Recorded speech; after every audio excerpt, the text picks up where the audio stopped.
Hello, and welcome to Find Your Voice, where we interview thought leaders from our community at Podcast Guesting Pro. I'm Cassie Welford, and today I have the pleasure of speaking with Nicole Attias. Nicole is a cold calling specialist and author who runs outbound lead generation and sales consulting. She brings over 20 years and experience of business to business sales consulting and is the founder of Prospect to Win. Nicole, welcome to the show. Hi there. Nice to see you again. Thank you so much. Lovely to see you as well. We're really looking forward to finding out about you and your business. You've spent more than 20 years in cold calling, prospecting, and sales development. How did you find your way into this work, and what made you realize that this is where you belonged? Well, I've been in sales my whole life. So from age 14, walking into different places, asking for jobs, that's sales right there. Certain things came naturally to me, other things not. I mean, as everybody, we all go through stuff. But for me, it was just basically door knocking, looking for jobs. That was cold calling, right? Speaking to receptionists, that was cold calling. Getting into real estate, that was cold calling. Everything I had done has been cold calling. And then building a business, I've failed several times trying to get in the door, but that taught me a lot. And I ended up building a business out of cold calling, right? Amazing. So lots of experience has built up your expertise now to help others. Definitely. Amazing. And you've said that cold calling works best when the offer is simple and easy to understand. What makes a company cold call ready, and what are the warning signs that outbound calling may not work for them just yet? Well, everything is really understanding the patterns on the phone. So when you're making these calls, you're going to learn, well, how many does it take to get in? So it could be 1 in 10 for some businesses. It could be 1 in 20, it could be 1 in 30. If the offer is simple, like everybody knows what a coffee is, everyone knows what a cell phone is, everyone knows what a highlighter is. It's very easy to say, do you need this or do you not? Or when might you need this?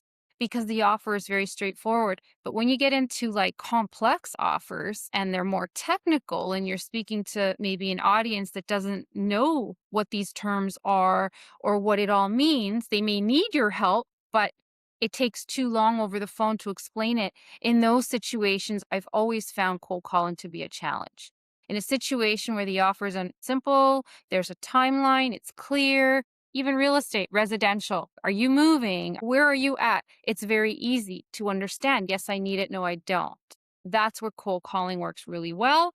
And then the follow through. That's a different topic. So Absolutely. there Yeah. you go. Yeah. Thank you. And a lot of sales teams avoid the phone because they see cold calling as outdated or maybe uncomfortable. Why Yes. do you believe that this still has a firm place in modern business to business sales? We need that human element that's missing, right? More and more today. I mean, I speak about this quite a bit on my videos, and it's true because now that there's AI, now that people are doing a lot of outreach, DMs through AI, it's obvious they're not speaking to a human. And it's great to get the ball rolling, but then if there's no human there, it's like, well, who am I really talking to? And I think that element in B2B is really important.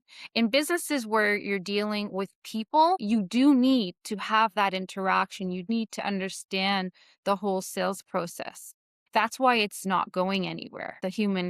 The calls, and no matter what is being done to divert people and to, like when you're calling reception and they're like screening you to death, or you're dealing with automation yourself when you're making these calls, it's because they're trying to detract you, which I understand, but that's just another bridge to overcome. Yeah, and it's just becoming more and more unique, isn't it, to pick up the phone and actually get through to a human first time. So that's a really powerful, unique selling point. There you go.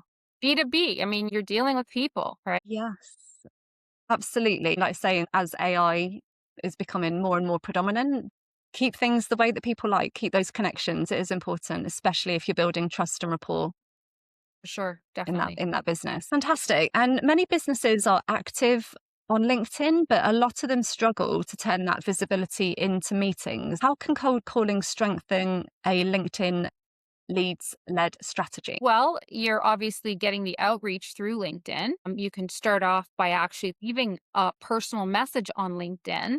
You do the research, a little bit of research on that business and that individual's role. You can email them, call them.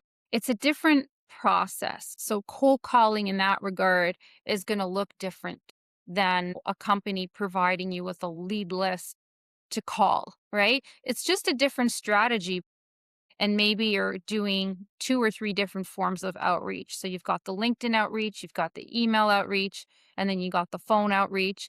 And that prospect will choose which method they want. And you just kind of work with it that way.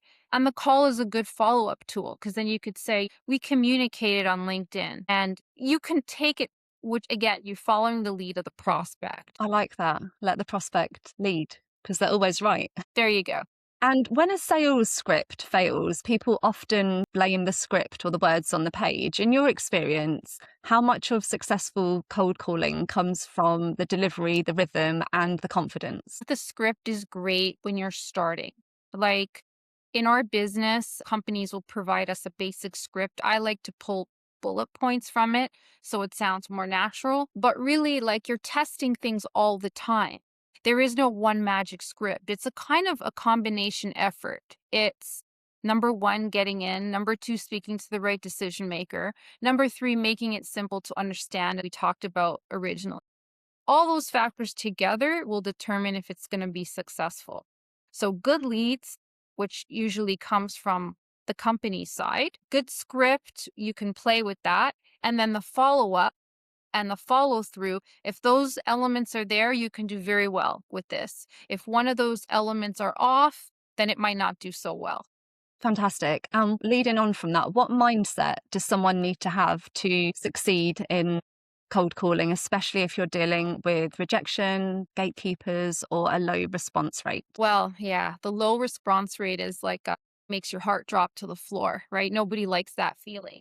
I hate that feeling. I believe that depending on who you're calling, you start to learn those patterns. If the rate is always low, there's a problem and maybe something has to change. You don't want to stay there, but it shouldn't take more than a couple of days. Let's say you have like 50 people to call, or let's just say 75 people to call. In a couple days with a couple of follow-ups, you can determine what those numbers are going to be, and then you don't have to waste your time. You could say, this strategy is not working, or this is what I'm finding out from this strategy.